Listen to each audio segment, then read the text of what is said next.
Véritable success story de la radio Espace Guinée, les grandes gueules, détentrices des meilleurs scores radio en Guinée de la meilleure émission talk show, a donné le créneau horaire du départ au bureau et du retour à la maison, récoltant depuis des années consécutives le titre d'émission la plus écoutée en Guinée, toutes catégories confondues. Un grand total de plus de 5 millions d'auditeurs ont été fidèles au talk show Les GG, diffusé jour après jour sur toutes les stations du réseau Adafo Média de 9h à 10h30, un exploit qui restera longtemps dans les annales de la bande FM en Guinée.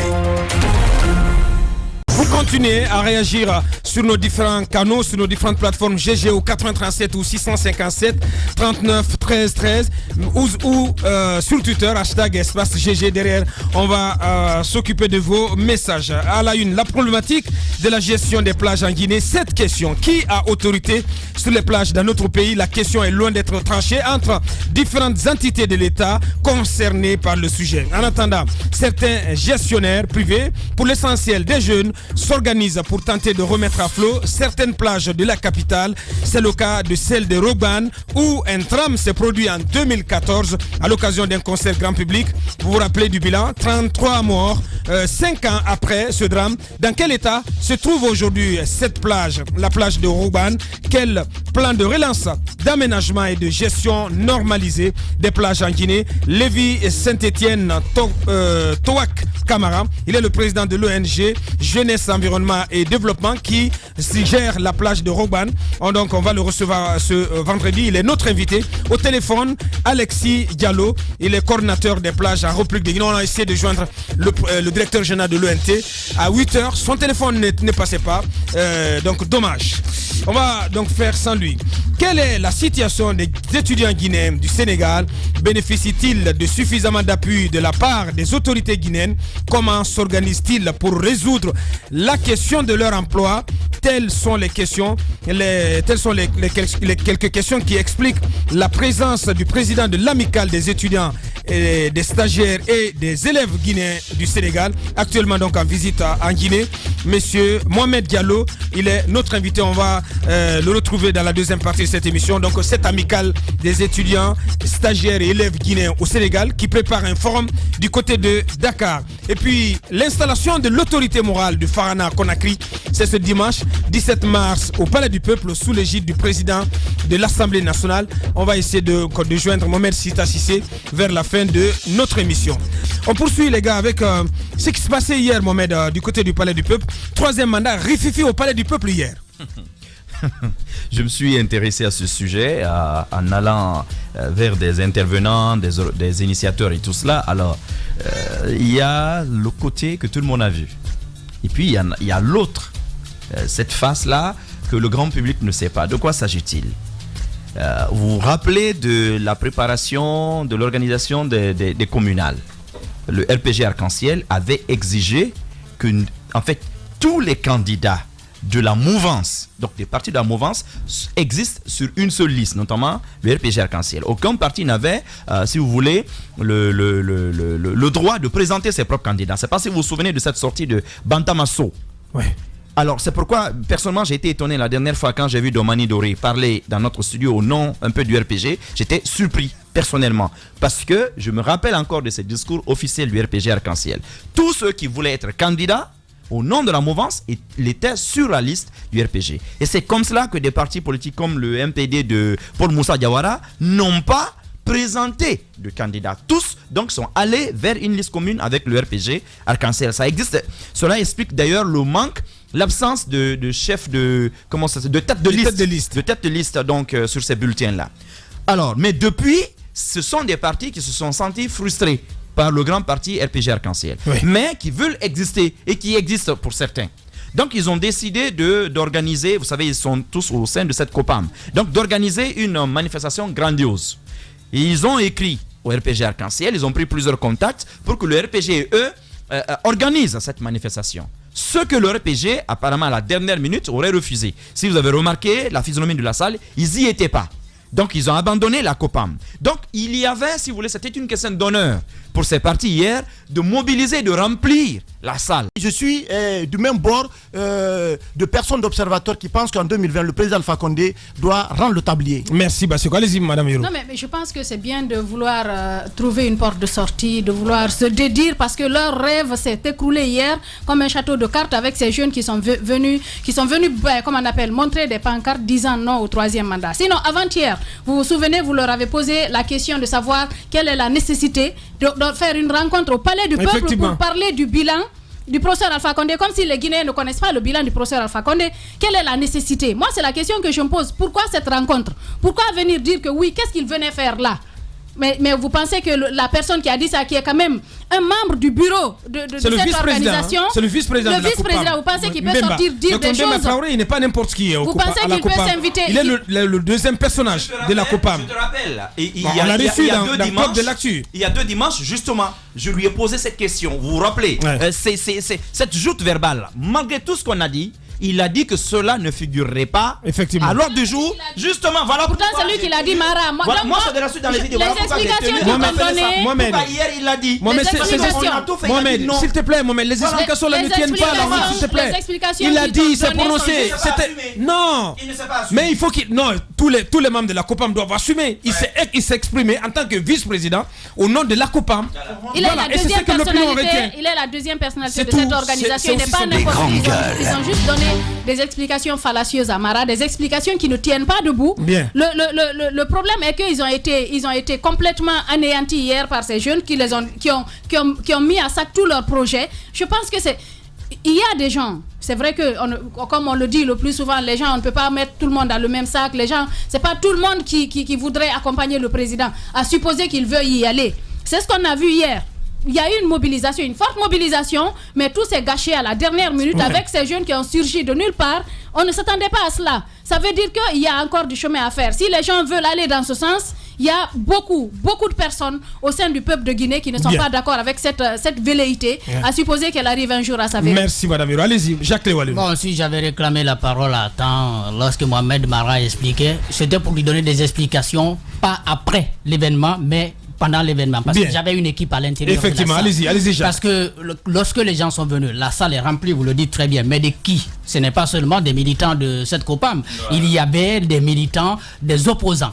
Les gens ont été perçus depuis dans la cour du palais, avec des papyrus dans les poches, sur lesquels c'était mentionné non. Alors, il y a un des organisateurs qui a aperçu donc un jeune.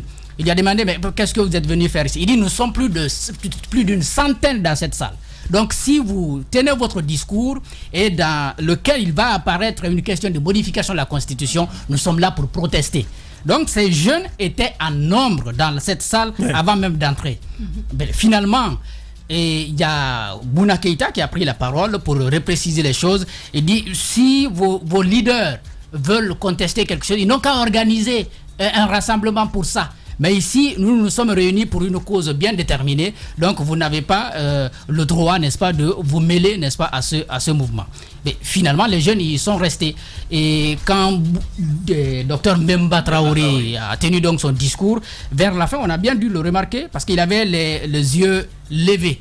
Je n'ai aucune confirmation que cela figurait, ou ne figurait pas, mais il avait les yeux levés, où il a dit, c'est pour, je crois, toutes ces réalisations que nous décidons, n'est-ce pas, de soutenir la modification de la Constitution. Et après, on peut bien être d'accord avec Mara et ce que vous venez de dire, que ce pan ne figurait pas dans le discours officiel préparé par la COPAM, mais dès l'instant qu'il l'a dit, c'est au nom de... Ça engage la COPAM. Il l'a dit. On ne peut pas dédouaner la COPAM. Non, on ne peut pas. On ne peut pas. Bien. On ne peut pas. Un porte-parole.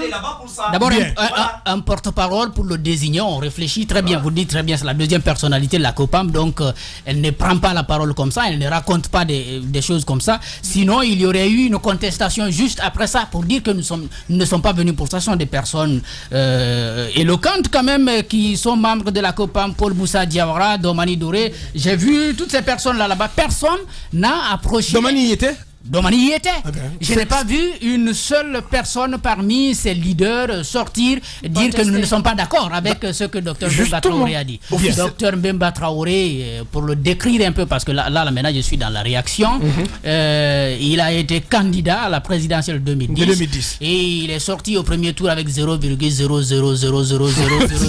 Il avait du mal à obtenir le seul 1 qui venait en tête. Alors c'est lui qui s'engage avec des personnes pour, n'est-ce pas, relayer un tel discours avec autant de courage. C'est une déception si je réalise que c'est un professeur d'université qui donne des cours en faculté de médecine. Vraiment, je suis tout simplement déçu. Bien, allez-y Antoine. Ce que dit Jacques est très intéressant. C'est pourquoi c'est important d'évaluer le poids des membres de cette COPAM. La COPAM, c'est qui? C'est le MDP. Le MPD, je sais pas, la Guinée audacieuse et les autres. Basseko a dit que c'est un parti à poids coton, que le coton est très lourd. C'est un parti qui pour moi ne pèse rien du tout. C'est une coalition de partis politiques qui pour moi ne pèse rien du tout sur l'équipe. Mais c'est sévère. Mais je dis la vérité. Qui ne pèse absolument rien du tout. Qui hier a mobilisé des jeunes ramassés ça et là. On les qualifie de militants. Ce ne sont pas des militants, Abaka. Vous, Abaka, vous pouvez mobiliser des gens à Conakry sur le biais de billets de banque. Vous pouvez le faire. Ces jeunes hier au palais n'étaient pas des militants. C'est des jeunes avec qui on a voulu faire comprendre au RPG que nous, COPAM, en tant que parti allié, nous sommes capables de mobiliser. Certes, ils ont mobilisé, mais je m'en tiens au côté officiel de l'événement. Mbemba Traoré s'est exprimé en disant « Nous soutenons une révision constitutionnelle ». Il n'a pas dit « je soutiens ». Alors, dès l'instant où il dit « nous », je me dis que le « nous » renferme la COPAM. Et jusqu'à preuve contraire, aucun membre de cette COPAM n'est sorti officiellement pour dire je me désolidarise ou je conteste les propos tenus par Mbemba Traoré. Dès l'instant où c'est le cas, ils auraient pu nous appeler dans ce studio ce matin.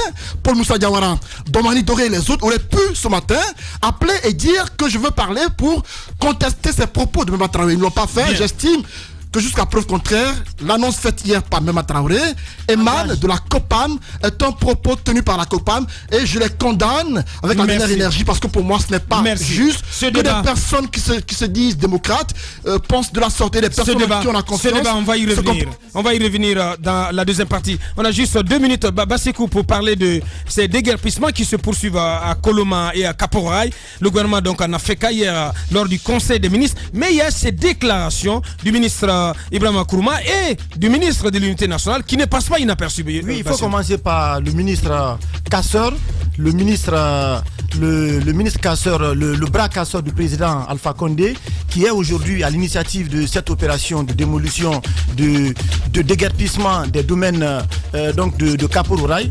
On l'a interviewé il y a quelques jours où il dit que ces opérations de déguerpissement se déroulent sur le terrain selon les vœux du président Alpha Condé. La satisfaction. Oui, selon les vœux du président Alpha Condé. Et un peu plus loin, il dit que sa priorité aujourd'hui, c'est déguerpir, récupérer les domaines de l'État. Et l'urgence pour lui, c'est ça. L'urgence, ce n'est pas indemniser et procéder au dédommagement des populations qui ont été déguerpies. Je pense que ça, ce sont des propos assez regrettables des ministres de la République parce que parmi les milliers des centaines de familles qui ont été déguerpies là-bas, je précise qu'il y a quand même des familles qui se sont installées dans les années 1983 avant même que le domaine ne soit érigé en réserve foncière de l'État. Qu'est-ce qu'on fait de ces familles-là? Il y a aussi le cas aussi des recasiers. Donc quand le ministre Ibrahima Kourouma, je ne sais pas de quelle haine il a contre ces